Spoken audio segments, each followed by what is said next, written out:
Hi friend, আজকে দেখাবো তোমাদেরকে ফ্লো ডিভাইডার কীভাবে ওভারহোলিং করা হয়। এই ফ্লো ডিভাইডার আমরা GT5 থেকে খুলেছি, মানে আমাদের এখানে 8টা GT আছে গ্যাস টারবাইন, তার মধ্যে GT5-এরটা খারাপ হয়ে গেছে। এর ভিতরে একটা পেনিয়াম ভেঙে গেছে, তার জন্য এটাকে খুলে ওভারহোলিং করতে হবে। তো আজকে আমার সাথে থাকো তোমরা, তোমাদেরকে দেখাবো কীভাবে ওভারহোলিং করা হয়। তো এটা হচ্ছে আমরা খুলেছি, খুলে সেটিং করার পরে ঘুরিয়ে ঘুরিয়ে দেখছি এটা ঠিক আছে না কি ঘুরছে না কি ঘুরে নেই, সেই জন্যে। তো আজ অনেকটাই বড় একটু ভিডিওটা হবে, কেননা একটু টাইম লেগেছে, দুদিন করতে লেগেছে, ছোটো ছোটো করে ভিডিওটা বানিয়েছি। দেখতে থাকো তোমরা, একটার পর একটা স্টেজে লাগাচ্ছি, কেমন করে লাগাতে হয় সব কিছুই দেখানো হবে। আর হচ্ছে এই এই কাজটা হচ্ছে অনেক ক্রিটিক্যাল কাজ, কেননা এই কাজটা করতে গেলে অনেক বুদ্ধি দরকার আছে, এমনি এমনি হবে না। একটা স্টেজে 200টা করে পার্টস আছে কমসে কম, সেই একটা পার্টস একদম দেখে দেখে লাগাতে হবে। আর যদি ভুল হয়ে যায় এটা ঘুরবে না, একটা ওয়াশার যদি মিসিং হয়ে যায় তাহলেই ঘুরবে না। তো তার জন্য এই কাজটা সবাই করতে পারবে না। এই যে এটা আমরা একটা স্টেজে লাগিয়ে ফেললাম, এটা লাগিয়ে টাইট ফিনিশ চলছে। আর ওই যে উপরে মোটা দুটো পিন দেখতে পাচ্ছ, ওই দুটো হচ্ছে ডবল পিন। আমার এই বন্ধুটা, আমার রিগারটা, ও আজকে কাজটা করছে, ও বলেছে আমি করব, তুমি বসে বসে দেখো। তো আমি ওকে করাচ্ছি কাজটা। এটাতে যেমন ধরো 8টা বোল্ট আছে, অন্যগুলোতে সেরকম 12টা থাকে, মানে একটা স্টেজে 8টা বোল্ট, একটা স্টেজে 12টা বোল্ট, একটা স্টেজে 8টা বোল্ট, এরকম করে লাগানো আছে। তো প্রত্যেকটা একটা স্টেজ থেকে অন্য স্টেজের সঙ্গে কানেক্টিং করার জন্য এই বোল্টগুলো লাগানো হচ্ছে। আর এই গোল্ড রাউন্ডটা দেখছো, এই গোল্ড রাউন্ডটা হচ্ছে ওরিং বসবে একটা, ওটাতে গিরিজ লাগিয়ে ওরিংটা বসানো হবে, কারণ গিরিজ লাগালে ওরিংটা খুলে আসবে না, প্লাস লিকেজ হওয়ার চান্স খুব কম থাকে, তার জন্য এটাতে গিরিজ ব্যবহার করা হবে। আর এই প্রত্যেকটা স্টেজে ভালো করে দেখে দেখে ঢুকাতে হবে, একটার পর একটা সুন্দর করে লাগাতে হবে, না হলে কিন্তু এটা চলবে না। এটার ভেতরে ক্লিয়ারেন্স আছে 0.03, মানে একটা মানুষের চুল হচ্ছে 0.03 হয়। একটা চুল যদি ঢুকে যায় তাহলে কিন্তু আর ঘুরবে না। যেটা যে লাগানো হচ্ছে, এটা এর পজিশনে বসে যদি ঘোরানো হয় তাহলেই ওটা নিজে নিজে পজিশনে চলে যায়। আর এটা হচ্ছে এই যে সাফ করা চলছে আমাদের, এটা সাফ করে তারপরে লাগানো হবে। এর ওরিংটা তোলা হচ্ছে, আর এখানে একটা ওরিং লাগানো হয়ে গেছে অলরেডি, গ্রিজ দিয়ে এটাকে পরিষ্কার করে আবার লাগানো হচ্ছে। তো আমরা সবাই বলতে আমরা 3 জনা, আমার দুটো রিগার আর আমি ছিলাম, এটাকে ওভারহোলিং করছিলাম।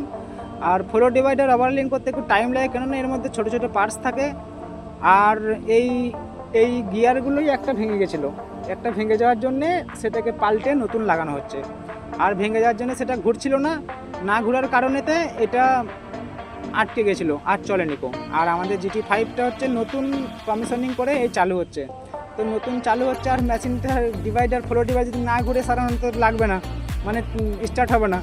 এটা হচ্ছে 102 লিটার পার মিনিট এর ফ্লো দেয়, মানে ওর 10টা ক্যান আছে, তার গ্যাস টারবাইনে 10টা ক্যানেতে এ ফ্লো দিয়ে ভাগ করে পাঠাচ্ছে, মানে যেরকম স্প্রে হয় সেরকম স্প্রে করছে। গ্যাস যেরকম দ্বারা স্প্রে হয়ে বেরোয় সেরকম দ্বারা স্প্রে হয়ে এটাও স্প্রে করবে আন্দারে ভেতরেতে। তো প্রত্যেকটা স্টেজ একদম সুন্দরভাবে লাগাতে হবে, একটা দেখে দেখে লাগাতে হবে। স্যাপ টু গিয়ারে কানেকশানও সুন্দরভাবে করতে হবে। এই যে ওরিংটা বসানো হচ্ছে, এই ওরিংটা সুন্দরভাবে বসাতে হবে, সুন্দরভাবে না বসালে এটা লিকেজ আসবে, কেননা 102 লিটার পার মিনিটের ফ্লো থাকবে, মানে বিশাল প্রেসার। একটা মানুষের ওপর দিয়ে যদি 102 কেজি প্রেসার মারা হয়, সঙ্গে সঙ্গে কেটে আধি হয়ে যাবে, সেরকম দ্বারা অতটা প্রেসার থাকে এটার মধ্যে। আর এটা অনেক ক্রিটিক্যাল কাজ, এর মধ্যে একটা সামানে যদি কিছু মিসিং হয় তাহলেই কিন্তু আর ঘুরবে না, সেই জন্যে একে অনেক সুন্দরভাবে লাগাতে হয়। আর প্রত্যেকটা স্টেজকে একদম সুন্দর করে একটার পর একটা বসিয়ে অ্যালাইনমেন্ট করে বসাতে হবে, নাহলে কিন্তু গিয়ারগুলো ঘুরবে না, কেননা গিয়ারগুলোর ভিতরেতে 0.03 এরকম ক্লিয়ারেন্স আছে। তো এর মধ্যেই ও ফ্লোটা তৈরি করে। আর এটা হচ্ছে 10টা স্টেজের ফ্লো ডিভাইডার, মানে গ্যাস টারবাইনে 10টা ক্যান আছে, 10টা ক্যানেতে এ ডিজেল দেয়। ডিজেলটাকে স্প্রে করে, মানে যেমন একটা গ্যাস সিলিন্ডার একটা গ্যাসের বার্নারে স্প্রে করে, সেরকম দ্বারা ওই কাজটা করে। এটা তো অনেক ফ্লো দরকার, তার জন্যই ফ্লো ডিভাইডারটা ব্যবহার করা হয়েছে। নর্মালি একটা ডিজেল লাইনে প্রেসার থাকে 8 কেজি, 8 থেকে 10 কেজি পার মিনিট। তো ওই 8 থেকে 10 কেজিতে প্রেসার তৈরি হবে না, মানে স্প্রে হবে না। তার জন্যে এটার সঙ্গে গিয়ার বক্সের একটা স্ক্রু পাম্প আছে, স্ক্রু পাম্পটা প্রেসার তৈরি করে এই ফ্লো ডিভাইডারটাকে ঘুরুচ্ছে। পার মিনিটে 102 লিটার ফ্লো দেয়, এবং এবং এটা কম্বাইন্ড চেম্বারের ভিতরে গিয়ে এটাকে স্প্রে করে। এই স্প্রে করার ফলে ওখানে হিটার লাগানো আছে, হিটারটা হচ্ছে জ্বলবে, হিটারটা জ্বলার ফলেই আগুন ধরবে, আগুন ধরলেই তবে গ্যাস টারবাইন চলবে। আর গ্যাস টারবাইন চলার জন্য 3টে জিনিস দরকার, ইয়ার আর হচ্ছে তোমার ডিজেল নাহলে গ্যাস, 3টে জিনিস লাগবেই একদম। গ্যাস না হলে ডিজেল হলে চলবে, 2টো জিনিস একদম মাস্ট, ইয়ার আর গ্যাস। আর না হলে ইয়ার না হলে ডিজেল, 2টো জিনিস যে কোনো একটা লাগবে। মানে ডিজেল আর ইয়ার দিয়ে চালাতে পারবে, না তো ইয়ার আর গ্যাস দিয়ে চালাতে পারবে। তো গ্যাস টারবাইন ডিজেলেও চলে, এটা কোনো চিন্তার বিষয় নয়। ডিজেলে প্রথম স্টার্ট আপ করে তারপরে গ্যাসেতে চালু করে। যেরকম ধরো আমাদের একটা গাড়ির ইঞ্জিন প্রথম গাড়িতে চালু করতে গেলে সেটাকে গ্যাসের যেই গাড়িগুলো থাকে প্রথমে ডিজেল দিয়ে কি পেট্রোল থাকলে পেট্রোল দিয়ে চালু করতে হয়, তারপরে গ্যাস অন করতে হয়। সেম সিস্টেম এটারও, আর এটাও গাড়ির মতনই সিস্টেম। এটা গাড়ি যেরকম ধরো ইঞ্জিন দিয়ে তোমার হচ্ছে গাড়িকে চালানো হয়, এটা হচ্ছে এটার ইঞ্জিনটাকে দিয়ে টারবাইনকে চালানো হচ্ছে, জেনারেটরকে চালনা করা হচ্ছে। জেনারেটর চললেই সেখান থেকে বিদ্যুৎ বের হবে। তো এটা হচ্ছে 35 মেগাওয়াটের একটা টারবাইন, 35 মেগাওয়াট টারবাইনের এটা হচ্ছে ফ্লো ডিভাইডার। এটার মধ্যে 10টা ডিভাইডার আছে, প্রত্যেকটা ডিভাইডারে একটা একটা করে পিস আছে, দুটো করে গিয়ার আছে, এবং একটা পেনিয়াম, একটা জয়েন্টার, একটা ওয়াশার আছে। আর হচ্ছে তোমার প্রত্যেকটা টোটাল 10টা স্টেজে তোমার বিয়ারিং আছে 20 দুগুণে 40টা, 10 দুগুণে 20টা, আর হচ্ছে তোমার দুটো 4টে 24টা, আর 4টে হচ্ছে ফার্স্ট বিয়ারিং।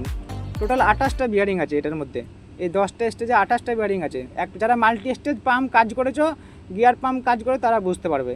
আর এই কাজটা হচ্ছে সাধারণত যারা ITI করছে, মেকানিক্যাল ইঞ্জিনিয়ারিং নিয়ে পড়াশোনা করছে, যারা বিটেক করছে মেকানিক্যাল নিয়ে, যারা ডিপ্লোমা করছে তাদের জন্যে, কেননা এই কাজটা শেখার কাজ আছে। এই যে এত পার্টস আছে একটা স্টেজে, গিয়ার আছে, নিডল, রোলার, বিয়ারিং আছে, তারপর হচ্ছে তোমার ওয়াশার আছে, জয়েন্টার, শ্যাফট। এই প্রত্যেকটাকে ভালো করে জয়েন করতে হবে। না জয়েন করতে পারলেই এটা কিন্তু খারাপ হয়ে যাবে, আর তখন খারাপ হয়ে গেলে আর লাগাতে পারবে না। একটার পর একটা সুন্দর করে ধুয়ে পুঁছে একদম পরিষ্কার করে ইয়ার মেরে লাগাতে হবে। এই যে লাগাচ্ছে এটার সঙ্গে ওইটার কানেক্টিং হবে, এটা টপের ওটা বটমের, এটা ড্রাইভিং ওটা নন ড্রাইভিং, ওকে ঘোরাচ্ছে। তো এই এতগুলো পার্টস এটার মধ্যে লাগানো আছে, এটা এরকম করে ঘুরবে। এটা এত আস্তে ঘুরবে না, এটা অনেক স্পিডে ঘুরবে, কিন্তু এটা দেখানোর জন্য আমি এমনি হাতে করে ঘুরিয়ে দেখাচ্ছি যে কেমন কি ঘুরছে। আর এই কাজটা যারা বুঝতে পারবে, যারা এই কাজটা করেছে তারাই বুঝতে পারবে, তাছাড়া অন্য কেউ বুঝতে পারবে না। কেননা সবাই তো দেখেনি এই জিনিস, সবাই দেখলে তো বুঝতে পারবে, যারা কাজটা করেছে তারাই জানবে। আর এই কাজটা যদি শিখতে চাও, আরও আগে যদি এই ভিডিও দেখতে চাও, তো আমার এই চ্যানেলটা সাবস্ক্রাইব করবে, লাইক করে দেবে আমার ভিডিওটাতে, কমেন্ট করে আমার পাশে থাকবে, তবে আরও ভিডিও বানাতে আমি আগ্রহ হব, মানে আমার উৎসাহিত লাগবে। আর প্রত্যেকটা ভিডিও বানানোর জন্যে আমাকে ভালো লাগবে, মানে নতুন ভিডিও ইউটিউবে ডালবো, তোমরা যদি দেখো তবে তো আমার ভিডিওটা ডালতে ভালো লাগবে। তো সেই জন্যে ছোটো করে আমি নতুন ইউটিউবার, আমাকে সাবস্ক্রাইব করে একটু পাশে থাকবে। আর আমি যেমন পারি সেরকম তাই শেখাচ্ছি, আস্তে আস্তে সব শিখে যাব। নতুন ইউটিউবারদের এখন তো নতুন শিখছি। এখন আমি 2 মাস ইউটিউবটা খুলেছি, আগে জানলে আগেই খুলতাম, এখন আমি শিখেছি, এখন খুলছি। তো এটা হচ্ছে আমি এটাকে সেট করছিলাম, অলরেডি 8টা স্টেজ লেগে গেছে। আর আমার পিছনে রাখা আছে যে পলিথিন ঢাকা দিয়ে, ওটা হচ্ছে আরও 4টে স্টেজ রাখা আছে, 2টো স্টেজ রাখা আছে, একটার পর একটা খুলে লাগানো হচ্ছে। আর এই যে গিয়ারটা ঘুরছে দেখাচ্ছি, ওটা হচ্ছে ভিতরে গিয়ারটা, এই গিয়ারটা ঘুরছে। এই গিয়ারটা হচ্ছে ঘুরে একটার সঙ্গে একটা কানেক্টিং আছে, 10টা স্টেজ 10টা ঘুরছে। আর এই কাজটা অনেক ক্রিটিক্যাল কাজ, সবজন করতে পারবে না, যা জানে সেই করতে পারবে, কেননা এটার অ্যালাইনমেন্টের ব্যাপার আছে। এই অ্যালাইনমেন্ট সবাই জানে না, যে জানে সে কাউকে বলতে চায় না এমন জিনিস, কেননা তার চাকরির ব্যাপার আছে। আর এটা হচ্ছে গিয়ারটাও যে ওখানে বসেছিল, ওখানে জমে গেছিলো, তার জন্যে ওখানে দাগ হয়ে গেছে। অয়েলের এত মানে অয়েলটা অনেক খারাপ ছিল, সেই জন্য এটা খারাপ হয়ে গেছে। এই যে গিয়ারটা ঘুরছে, আমরা ঘুরিয়ে চেক করছি প্রত্যেকটা স্টেজে লাগিয়ে। আর এই গোল রাউন্ডটা দেখছো, এটাতে ওরিং বসবে।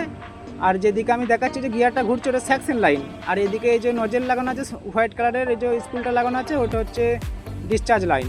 এদিকে টিউবিং লাগবে, একটা সবগুলোতে ভাগ করে পাঠানো হচ্ছে। আর এই স্টেজটা লেগে গেল, এটা টাইটনেস চলছে, প্রত্যেকটার সঙ্গে প্রত্যেকটা একদম হেভিভাবে টাইট করতে হবে। 120 নিউটন মিটার, 120 নিউটন মিটার মানে অনেক। না হলে কিন্তু লিকেজ হয়ে যাবে। শুধুমাত্র ওরিং একে ধরে রাখতে পারবে না, ভালো করে টাইটনেস করতে হবে, একদম দেখে দেখে ঘুরিয়ে ঘুরিয়ে টাইটনেস করতে হবে। একটা মিস্টেক হয়ে গেলে আর সেটা হবে না, তার জন্যে আবার খুলতে হবে।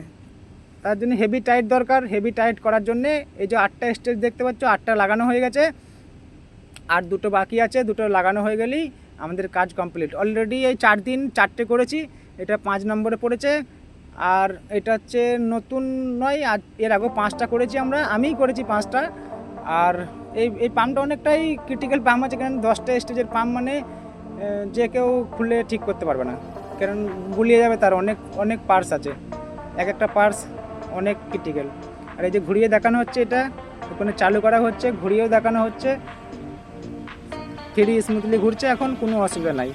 এটা এখন আমরা লাগাতে পারি। এর বক্স সব কমপ্লিট। তো আগে আরও দেখাবো, আগে আরও নতুন নতুন ভিডিও দেখাবো। যারা আমার ভিডিও দেখতে ইচ্ছুক আছো আমাকে সাবস্ক্রাইব করে উৎসাহিত করবেন, তাহলে আমি আরও নতুন নতুন ভিডিও দেখাবো। এই কাজটা আমাদের শেষ হয়ে গেল, আবার নতুন ভিডিও তোমাদের সঙ্গে দেখা হবে। আমার চ্যানেলটা সাবস্ক্রাইব করে আমার সঙ্গে পাশে থাকবেন আবার নতুন নতুন ভিডিও দেখতে।